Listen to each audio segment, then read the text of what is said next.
हैं सुत दारा और लक्ष्मी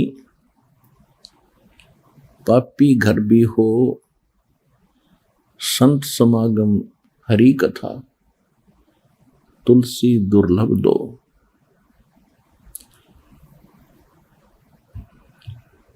परमात्मा क्या बताते हैं? मात पिता मिल जाएंगे 184 माही, सतगुरु सेवा और ये बंदगी बाई फेर मिलन की नाही। सतगुरु के दरबार में जाइयो बारंबार, बोली वस्तु लखाद में है सतगुरु दातार। सत्संग की आधी घड़ी और तप के वर्ष हजारे, तो भी बराबर है नहीं यूं कहे कबीर विचार।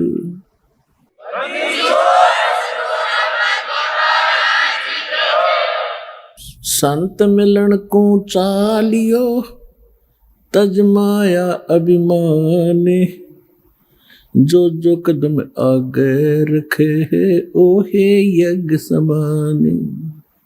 कि संत समागम और हरि कथा तुलसी दुर्लभ दो। अपने आत्माओं, जैसे तुलसीदास जी ने अपनी अनुभव की वाणी बोली है, वो केवल श्री रामचंद्र जी तक सीमित थे। और श्री रामचंद्र जी विष्णु अवतार हैं, और विष्णु जी की क्या स्थिति है, ये सतगुण युक्त भगवान हैं। एक ब्रह्मांड के अंदर केवल एक विभाग के मिनिस्टर हैं, मंत्री हैं, साहब हैं, मालिक हैं। और जो आदरणीय गरीबदास साहिब जी और पूर्ण परमात्मा ने स्वयं आकर जो ज्ञान दिया है, आदरणीय गरीबदास साहिब जी को जो ज्ञान दिया है, और कबीर परमेश्वर जी, क्योंकि परमात्मा अपना यथार्थ ज्ञान स्वयं ही बताने आते हैं, ये आपको प्रमाणित बहुत बार कर दिया है। तो उस वाणी में और इस वाणी में बहुत अंतर है। अब जैसे तुलसीदास जी की जो दिव्य दृष्टि काम करती थी, वो केवल एक ब्रह्मांड का भी पूरा चित्रण नहीं कर पाए। और आदरणीय गरीबदास साहिब जी को परमात्मा मिले थे, पूर्ण ब्रह्म कबीर परमेश्वर जी, उन्होंने ज्ञान योग खोल दिया था, दिव्य दृष्टि खोल दी थी। तो उनकी जो वाणी है तुलसीदास जी की वाणी से बहुत सुपीरियर और बहुत आगे का अनुभव है। ये क्या होता है, दिव्य दृष्टि क्या होती है? जैसे दूरबीन होती है, दूरदर्शी होती है। एक दूरदर्शी की रेंज होती है ज्यादा से ज्यादा 1 किलोमीटर तक देख सकती है, और एक देख लेती है सितारों तक, लाखों किलोमीटर तक। तो इसी प्रकार इनकी दिव्य दृष्टि में अंतर था, और दिव्य दृष्टि के आधार से ही फिर उन्होंने वाणी बोली है। अब जहां तुलसीदास जी ने कहा कि सुत दारा और लक्ष्मी ये पप्पी घर भी हो, और संत समागम हरि कथा तुलसी दुर्लभ दो। अब जो भी कोई ज्ञान है, जैसे ज्ञान किसी भी स्तर का है, चाहे किसी भी देव के प्रति दिया जाता है, कुछ मिलती जुलती प्रेरणा की वाणी होती है, चेतावनी की वाणी मिलती जुलती होती है। कैसे होती हैं? जैसे परमात्मा ने अपनी अमृतवाणी में कहा है, मानुष जन्म पाए कर जो नहीं रटे हरि नाम, जैसे कुआ जल बिना फिर बनवाया किस काम। एक तो तुलसीदास जी कह रहे हैं कि संत समागम और हरि कथा तुलसी दुर्लभ दो। तुलसीदास जी का जो हरि था वो विष्णु जी थे, श्री रामचंद्र जी थे। और यहाँ परमात्मा ने जो वाणी बोली है कि मानुष जन्म पाए कर जो नहीं रटे हरि नाम, वो हरि, वो मालिक, वो स्वयं के लिए कह रहे थे, जो पूर्ण ब्रह्म परमात्मा असंग ब्रह्मांड के स्वामी, उसकी भक्ति करे बिना बात नहीं बने। तो पुण्यात्माओं, आप जी के ऊपर वो मेहर हुई है परमात्मा की कि आप जी को संत समागम, संत सोए जो सीधा चले। संत उसी को कहते हैं जो सब बुराइयों को त्याग कर भक्ति पर लगा हुआ है और किसी को दुख नहीं देता, परमात्मा से डरता है, उसको संत कहते हैं। संत मीन एक अच्छी आत्मा, सुलझा हुआ व्यक्ति। फिर सतगुरु संत, फिर सतगुरु अलग होते हैं, संत तो सभी होते हैं, भक्त साधु संत होते हैं जो सद गए हुए साधु, बुराइयों से हट गए, परमात्मा की भक्ति में लग गए, वो संत है। तो आपका यहां आगमन ये संत समागम है। और फिर बताते हैं कि गुरु बिन काहू न पाया ज्ञाना, जो थो था बुस छिड़े मूड किसाना। गुरु बिन वेद पढ़े जो प्राणी, समझन सोर रहे अज्ञानी। तो संत बनाने के लिए सतगुरु की आवश्यकता पड़ती है। तो आपको सतगुरु भी मिले। संत, सतगुरु संत भी होते हैं, लेकिन उनके अंदर क्वालिटी सतगुरु की भिन्न होती है। तो ये संत समागम आपको मिला है। यहाँ आप बैठते हो, सत्संग सुनते हो, फिर आपस में पुराने भाई बहन आपको मिलते हैं, उनका अनुभव सुनते हो। तो यहाँ सारा दिन आपका परमात्मा के ही विषय में चर्चा में आपका यो अनमोल जीवन, मनुष्य जीवन का ये समय व्यतीत होता है।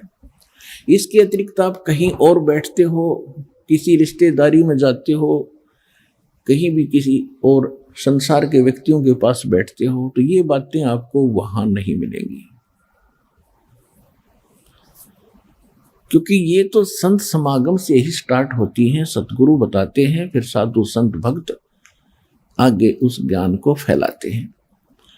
जैसे नकली गुरु मिले तो उन श्रद्धालुओं ने नकली ज्ञान फैला दिया, संसार में भर दिया ठोक ठोक के। अब ये रियल नॉलेज, स्पिरिचुअल नॉलेज, यथार्थ अध्यात्म ज्ञान आपको प्राप्त हो रहा है, आप इसको फिर आगे फैला रहे हो।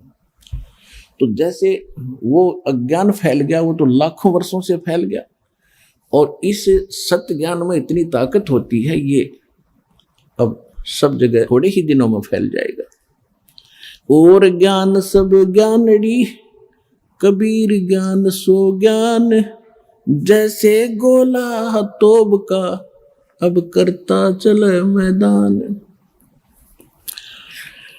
और जितने भी ज्ञान थे वो तो एक नकली थे, और अब ये ऐसा ज्ञान है परमात्मा का जो तत्व ज्ञान है, ये उस अज्ञान रूप अंधेरे के जितने किले बने हुए हैं, ये जितने भी संत परमात्मा के बच्चों को घेरे बैठे हैं, इस ज्ञान के आधार से इन सब के किलों को तोड़कर और एक बना देगा। परमात्मा का वचन है कि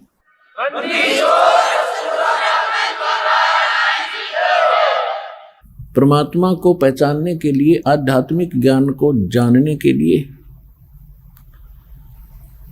और हम भक्ति सही कर रहे हैं या गलत है, इसका निर्णय करने के लिए हमने कुछ आधार मानने पड़ते हैं, आधार बनाना पड़ता है। उसके लिए नंबर 1 तो हमारे सदग्रंथ हैं,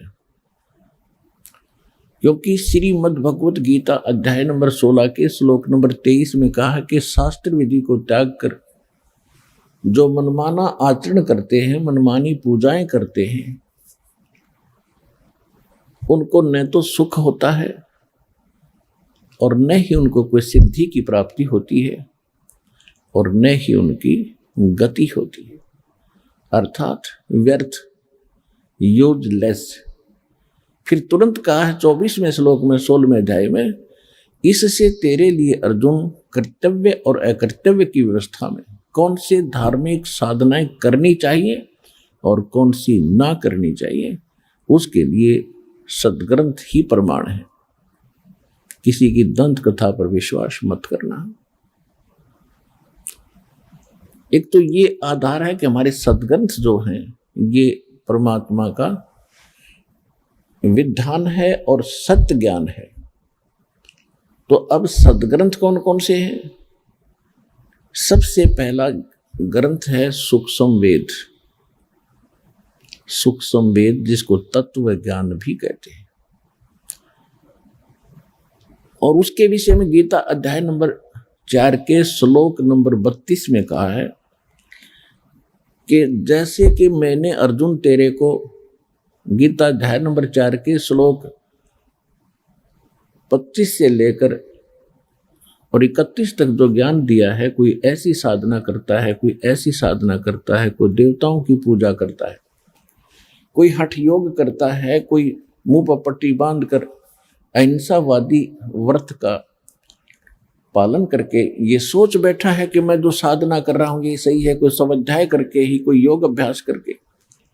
लेकिन चौथे अध्याय के 32वें श्लोक में कहा कि इन यज्ञों की जानकारी यानी धार्मिक अनुष्ठानों की विस्तार पूर्वक जानकारी परमात्मा स्वयं अपने मुख कमल से बोलते हैं। वो परम अक्षर ब्रह्म सच्चिदानंद घन ब्रह्म अपने मुख से जो वाणी बोलते हैं, उस सच्चिदानंद घन ब्रह्म की वाणी में, कबीर वाणी में विस्तार के साथ कहे गए हैं। उनको जानने के बाद फिर सभी कर्मों से मुक्त हो जाएगा। वो तत्व ज्ञान है। चौथे अध्याय के 34वें श्लोक में कहा है कि उस तत्व ज्ञान को तू तत्वदर्शी संतों के पास जाकर समझ, उनको दंडोत प्रणाम करने से कपट छोड़कर और सरलता पूर्वक प्रसन्न करने से वो तत्वदर्शी संत तुझे उस तत्व ज्ञान का उपदेश करेंगे। 15वें अध्याय के प्रथम मंत्र में तत्वदर्शी संत की पहचान भी बता दी है कि उल्टे लटके हुए संसार रूपी वृक्ष के जो सभी विभाग बता देगा। सह वेदवित ऊर्ध्व मूलम अधः शाखम अश्वत्थम प्राहु अवम छंदासी यस्य प्रणानी यह तम वेद स वेदवित। ऊपर को जड़ नीचे को शाखा वाला ये एक मजबूत संसार रूपी वृक्ष है, और छंदासी यस्य प्रणानी इसके पत्ते और ये जो विभाग हैं इसके पत्ते, मूल और टहनी आदि इसके विभाग हैं। जो छंदासी यस्य प्रणानी इसके विभाग हैं, और इनको यह तम वेद जो इन सब अज्ञान रूपी अंधकार में जो आज तक कोई नहीं जानता, इसके विषय में जो जानता है स वेदवित, वो वेद के तात्पर्य को जानने वाला है, अर्थात वो तत्वदर्शी संत है। तो सूक्ष्म वेद में परमात्मा ने 600 वर्ष पहले जो लीला करके गए थे धारण जुलाहे कबीर जुलाहे की, उसमें अपनी सच्चिदानंद घन ब्रह्म की वाणी में सूक्ष्म वेद में कहा था अक्षर पुरुष एक पेड़ है और सरपुरुष वाकी डार, जिसको निरंजन भी कहते हैं, ज्योति निरंजन भी कहते हैं।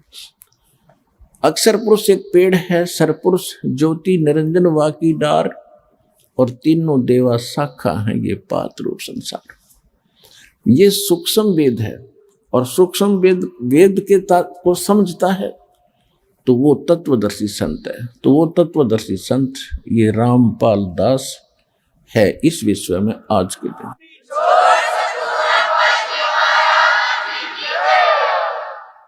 इस सूक्ष्म वेद की आवश्यकता क्यों पड़ी? परमात्मा ने स्वयं आकर ज्ञान क्यों बताना पड़ा?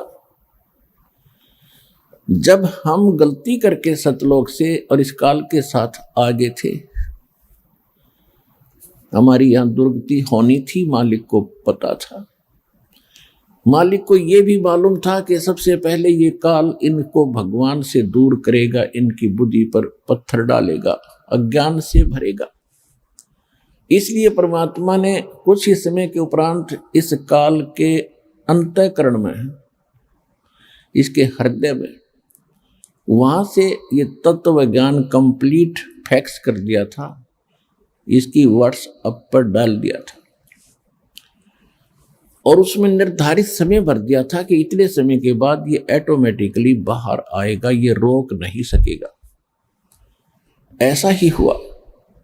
इसके श्वासों के द्वारा एक दिन ये अपने आप सारा ग्रंथ बाहर आया। इसने जब देखा, पढ़ा कि इसमें तो सारी जानकारी ऊपर की है, और इसको ये था कि अगर इन प्राणियों को जो मेरे फंस गए, इनको उसका ज्ञान हो गया, उस सुख का एक नहीं रहेगा।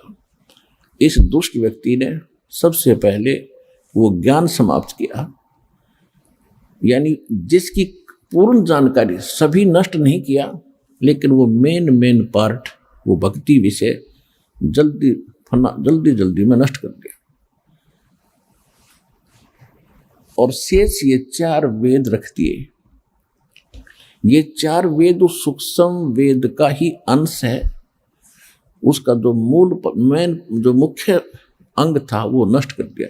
उसकी पूर्ति करने के लिए परमात्मा आते हैं और फिर वो सूक्ष्म वेद पुनः बताते हैं। उसमें ये सभी वेद भी होते हैं, ये चारों वेद भी इंक्लूड है उसके अंदर, वो सूक्ष्म वेद है।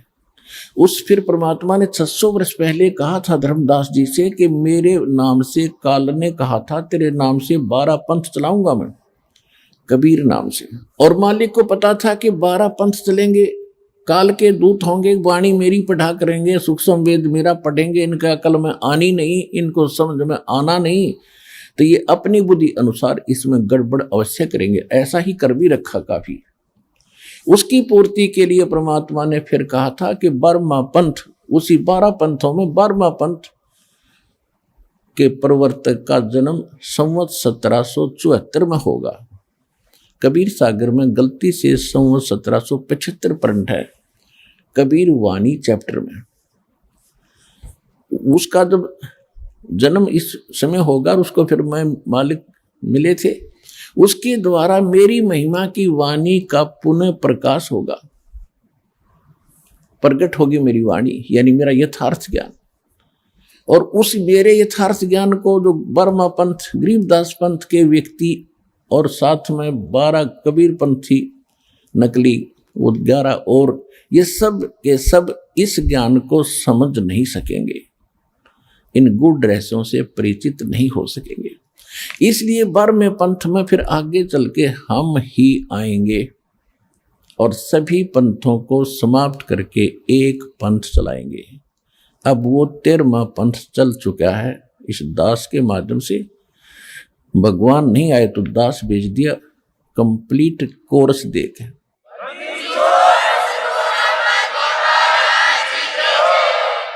तो हमने सबसे पहले परमात्मा को पहचानने के लिए अपने शब्द ग्रंथ आधार बनाने पड़ेंगे। उसके बाद ये तो हमारी थ्योरी, ये तो थ्योरी है हमारा, यानी लिखा हुआ एक लेख है। फिर दूसरा इसके थ्योरी के आधार से प्रैक्टिकल। ये पढ़े लिखे बच्चे खूब समझते हैं थ्योरी किसे कहते हैं। एक विधान होता है भाई, जैसे गेहूं कैसे बोते हैं, उसमें क्या प्रोसेस होता है, कौन से मौसम में बीजना होता है, 1 एकड़ में कितना बीज बोया जाता है, फिर किस समय फर्स्ट वाटरिंग होती है, सिंचाई पहली सिंचाई होती है, उसके बाद खाद डालना है, फिर किस तिथि में आ जाए तब उसको काटना है, फिर कैसे गेहूं निकालना है, भूसा अलग करना है, घर लाना है, ये सारा लिख दिया जाता है। ये है थ्योरी।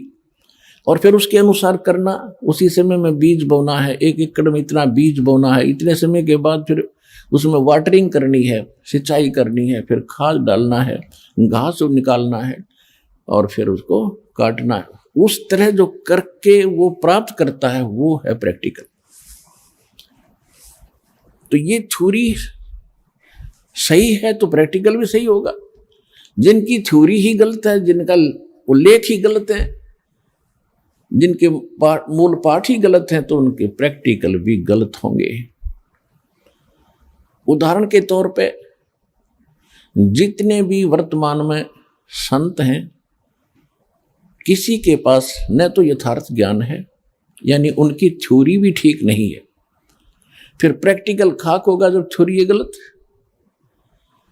दास ने आपके रूबरू इन सभी वर्तमान के जितने भी धर्म के व्यक्ति हैं या जितने भी पंथों के व्यक्ति हैं और उनके प्रवर्तक हैं या उनके वर्तमान के मार्गदर्शक गुरु जी हैं, उनका सबका अनुभव प्रैक्टिकल आपको दिखा दिया और उनके द्वारा अनुभव की थ्योरी जो उन्होंने बोली है वो दिखा दी।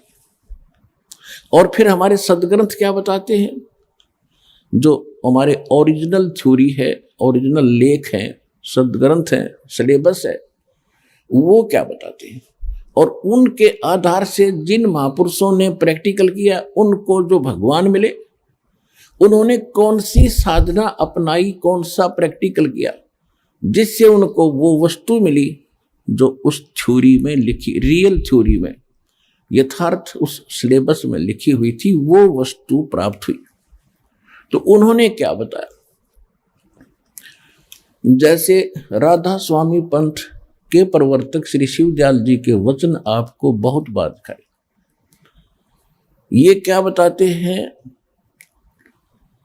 एक शिवदयाल जी के प्रवचनों का संग्रह है, सार वचन राधा स्वामी वार्तिक एक पुस्तक है। उसमें ये क्या बताते हैं, एक बार तो सतनाम को बताते हैं सथान, फिर सतनाम को ही बताते हैं सतपुरुष, सार शब्द, सतलोक और सार नाम। तो इससे सिद्ध होता है कि इनको कख भी पता नहीं, इनकी थ्योरी है गलत, इनको सतनाम का पता नहीं। कभी कहते हैं सतनाम हमारी जाति है और सतनाम कभी असली राम है। एक थोड़ी सी झलक दिखा दूं क्योंकि प्रकरण चल पड़ा। ये देखिएगा, सारवचन राधा स्वामी वार्तिक, राधा स्वामी सत्संग व्यास से ये छपी है, प्रकाशित है। इसके प्रकाशक कौन है? प्रकाशक हैं जगदीश चंद्र सेठी, सेक्रेटरी, राधा स्वामी सत्संग व्यास, डेरा बाबा जयमल सिंह, पंजाब। ये इनके पास सर्वाधिकार सुरक्षित है। पहला संस्करण 1961 में और ये है लास्ट 16वां 2003 का। मुद्रक है लक्ष्मी ऑफसेट प्रिंटर्स, दिल्ली में। ये यहाँ से ये सारा इसके अंदर लिखा हुआ है। ये भूमिका से क्लियर हो जाता है, देखिएगा। सारवचन राधा स्वामी वार्तिक हजूर स्वामी जी महाराज के वचनों का संग्रह है। श्री शिवदयाल जी के जो राधा स्वामी पंथ का जो प्रवर्तक है, जिससे राधा स्वामी पंथ चला है, उसके विचार हैं। और इसी राधा स्वामी आगरा वाले से ही शिवदयाल जी से व्यास के अंदर बाबा जयमल सिंह जी ने स्थापना की। उसी व्यास से ही सावन सिंह जी, बाबा जयमल सिंह की बाद सावन सिंह जी गद्दी पर विराजमान हुए। उनके शिष्य थे सच्चा सौदा सिरसा वाले श्री खेमामल जी, जिसको वो बलोचिस्तानी शाह मस्ताना जी भी कहते हैं। तो इसे सिद्ध हो जाएगा कि ये कहाँ से कनेक्शन है। देखो पुणात्माओं, जहाँ इन्होंने थर्मल प्लांट बना रखा है कोई, और थर्मल प्लांट से ही फिर आगे कनेक्शन आते हैं, पावर हाउस बनते हैं। जब थर्मल प्लांट से पता लग जाएगा उसमें बिजली है कि नहीं, तो आगे जो तार लगाए बैठे हैं, कनेक्शन लिए बैठे हैं, उनसे पता लग जाएगा उनके पास क्या आया है, लाइट है कि नहीं, उनके पास पावर है कि नहीं। एक के बाद में सारी बात समझ आ जाएगी। अब देखिएगा, सार बच्चन राधा स्वामी वार्तिक हजूर स्वामी जी महाराज के वचनों का संग्रह है। ये वचन सत्संगों और अन्य चर्चाओं के दौरान सत्संगियों ने नोट किए थे। स्वामी जी महाराज के परम धाम सिधारने के कुछ वर्ष बाद इनका संग्रह करके पुस्तक रूप में छपवाया गया था। सन 1902 में बाबा जयमल सिंह जी महाराज ने सारवचन राधा स्वामी वार्तिक को पहली बार गुरमुखी लिपि में छपवाया था। प्रस्तुत पुस्तक उसी प्रथम गुरमुखी संस्करण के अनुसार है और अब इसका हिंदी संस्करण प्रकाशित किया जा रहा है। 1902, आज चल रहा है 2014, 112 वर्ष हो गए। 112 वर्ष हो गए इस अड़ंगे को, ये अज्ञान को ग्रहण करते और भोली श्रद्धालुओं को इस रंग में वो कति फाइनल हो लिए जो कति गलत ज्ञान है। 112 वर्ष, और अब देखना इसका क्या हाल होगा इस सच्चे ज्ञान के सामने। देखो पुण्यात्माओं, कुछ श्रद्धालु अनजानपने में, अज्ञानता में कहते हैं कि रामपाल तो आलोचना करते हैं। आलोचना नहीं करता, आलोचना करने से तो जीभ कट जाए मेरी, ऐसी गलती रामपाल नहीं कर सकता। आलोचना होती है झूठी बकवाद करना, और सत्य कहना आलोचना नहीं होती। ये बहुत बड़ा परोपकार होता है।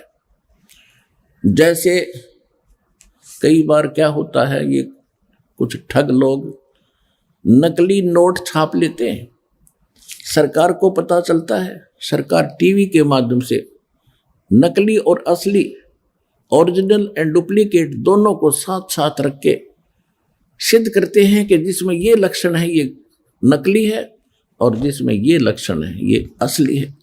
नकली को त्याग देना, असली ग्रहण करना, इसका फर्क करके नोट ग्रहण करना। तो आलोचना नहीं करती सरकार, बड़ा परोपकार किया, लाखों लोगों को ठगने से बचा दिया। तो यही ये दास कर रहा है, आलोचना मत समझना।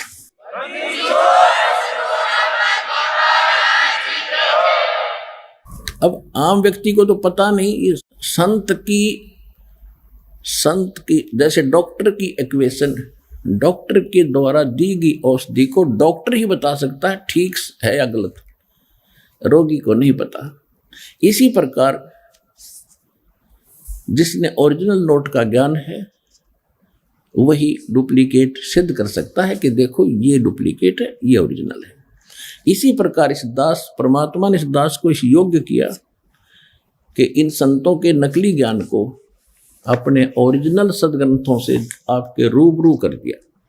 और जिन महापुरुषों को भगवान मिले उन्होंने कौन सी साधना की जिससे उनका प्रैक्टिकल सफल हुआ, वो भी आपके रूबरू कर दिया। बात खत्म होगी। ऐसे निर्णय होता सच्चाई का, सत्य और असत्य का, जो आज सतलोक आश्रम बरवाला जिला हिसार में हो रहा है।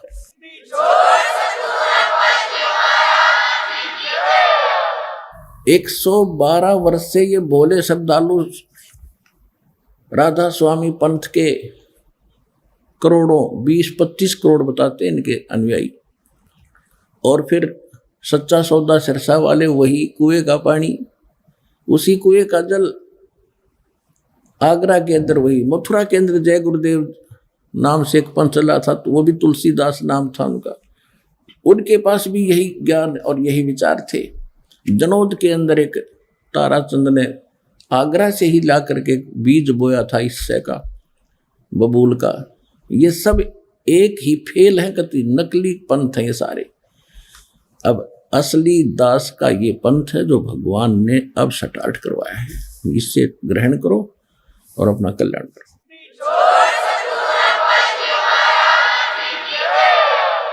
अब ये सारवचन वार्तिक, ये स्वामी जी महाराज के वचनों का संग्रह है। वो स्वामी जी कौन है ये देखिएगा, ये देखिएगा, ये स्वामी जी कौन है। स्वामी जी महाराज का शुभ नाम सेठ शिवदयाल सिंह जी था। आपने 25 अगस्त 1818 में आगरा शहर में जन्म लिया। 60 वर्ष की उम्र में इनकी मृत्यु हो गई थी। 1878 में इनकी मृत्यु हो गई थी, सन 1878। अब देख लो, 22 वर्ष तो वो हो गए और 12 ये हो गए, 134 वर्ष हो गए। 134 वर्ष हो गए इन बड़े श्रद्धालुओं ने ये अड़ंगा ग्रहण किए। और इसी पर दृढ़ होकर अपना जीवन नाश कर रहे। कई पीढ़ी डबो दी इन्होंने, कई पीढ़ियों का नाश कर दिया। गुरुआ गांव बिगाड़े संतो, गुरुआ गांव बिगाड़े, ऐसे कर्म जीव कहला दिए, ईब झड़े नहीं जाड़े। अब वो ऐसे रंगे परंपरा बन गई उन भोले भक्तों की कि दादाजी जाते थे, पिताजी भी जाते थे, हम भी वहीं फिट हैं। उन्होंने सही सोच समझ कर ही गुरु बनाए होंगे। अब उनके पास इतना दिमाग होता तो वो नकलियों के फंसते क्यों? इसलिए परमात्मा ने ज्ञान प्रथम रखा। जैसे श्रीमद् भगवत गीता अध्याय नंबर 4 के श्लोक नंबर 33 में कहा है कि द्रव्य में यज्ञ से ज्ञान यज्ञ श्रेष्ठ है अर्जुन। जैसे द्रव्य में यज्ञ का कौन सी होती है, जैसे धन से धार्मिक अनुष्ठान किए जाते हैं, किधर भंडारा लगा दिया, किधर मंदिर बनवा दिया, कोई घाट बना दिया, किधर पक्षियों को दाने डाल दिए। कहते ये तो है द्रव्य यज्ञ बगैर ज्ञान के, और ज्ञान यज्ञ श्रेष्ठ है। यानी सबसे पहले ज्ञान ग्रहण करो भाई, कैसे भक्ति करनी चाहिए, दान कैसे करना चाहिए। गुरु बिन माला फेरते, गुरु बिन देते दान, गुरु बिन दोनों निष्फल हैं, चाहे पूछो वेद पुराण। यानी अधिकारी के बिना दान देना भी व्यर्थ है। पहले ज्ञान समझो, ज्ञान समझ के फिर विधिवत वो धर्म में यज्ञ का सदुपयोग होगा। तो इसी प्रकार पहले ज्ञान हो,